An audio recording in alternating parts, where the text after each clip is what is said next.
در 13 نوروز که میگن روز نحس، اصلا نحس نیست، خیلی هم روز مبارکیه. عدد 13 هم بدونید که خیلی مبارکه، عدد حضرت سلیمانه. هیچ از عدد 13 نترسیم، ما از نحوست خودمون بترسیم. اگر که ما نحوستی نداشته باشیم، به قول مولانا میگه دی منجم گفت دیدم طالعی داری تو سعد، گفتمش آری ولی که از ماه روزافزون خویش.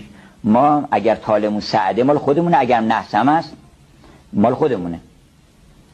عدد 13 نیست، عدد 13 خیلی هم سعده، فقط نحوستش مال کسی است که نره از شهر بیرون و به دنبال اون سلیمان نباشه.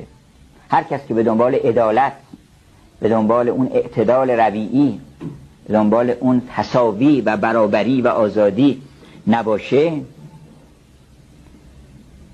و طالب سلیمان نباشه و نخواد که یک پادشاه عادلی مثل دل بر وجود او حاکم باشه، شهوت رو بیاره حاکم بکنه، غرور رو حاکم بکنه، حرص رو حاکم بکنه، این دیوها رو حاکم بکنه، این چنین کسی دارای نحوسته و از خونه نیاد بیرون، از خانه نفس خودش و از خانه انیت خودش و فرعونیت خودش نیاد بیرون.